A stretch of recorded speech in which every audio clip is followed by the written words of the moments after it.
हमारी आज की क्लास का मुख्य उद्देश्य तो आतंकवाद और संगठित जो अपराध है उनके बीच में डिफरेंस करना है। अब बात करते हैं संगठित अपराध को लेकर। अब संगठित अपराध के भी आप दो टर्म देखेंगे, एक शब्द है संगठित और दूसरा शब्द है अपराध। अब पहले अपराध का मतलब मुझे आप बताओ। अपराध का मतलब होता है कानून का उल्लंघन। अब जब कानून का उल्लंघन कोई व्यक्ति करता है, एग्जाम्पल के तौर पर मैं गया, रेड लाइट थी, मैंने ध्यान नहीं दिया और मैंने ध्यान नहीं दिया, रेड लाइट क्रॉस कर दी। कानून ये कहता है कि रेड लाइट क्रॉस नहीं कर सकते, चालान कट जाएगा आपका। तो मैं कह सकता हूं कि मैंने कानून का उल्लंघन किया है, इसका मतलब मैंने अपराध कर दिया।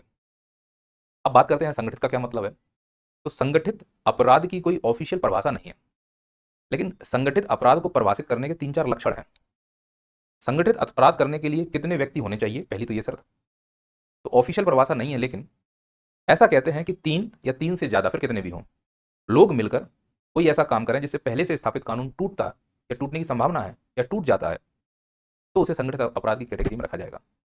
एमपीएसआई मुख्य परीक्षा के हिसाब से सर इससे कैसे प्रश्न बनेगा, और अगर एमपीएसआई में ये पूछें कि संगठित अपराध कहां परिभाषित है ये बताओ, तो मैं तो कह रहा हूं ऑफिशियली तो कोई परिभाषा है ही नहीं। फिर भी संगठित अपराध के लिए दो जगह विवरण मिलता है।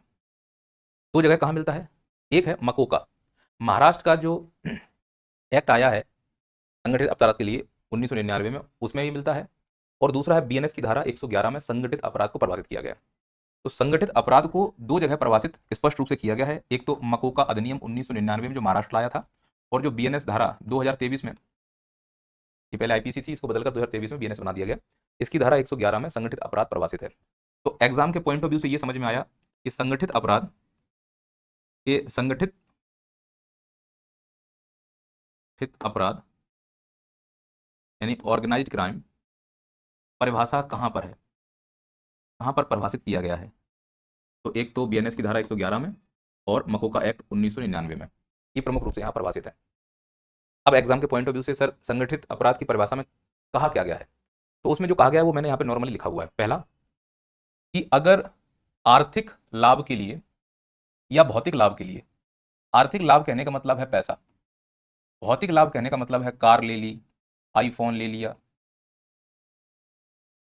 तो आर्थिक लाभ पैसा, भौतिक लाभ सोना चांदी, आईफोन, कार, घर, खेत खलिहान, इनके लाभ के लिए तीन या तीन से अधिक व्यक्तियों का समूह।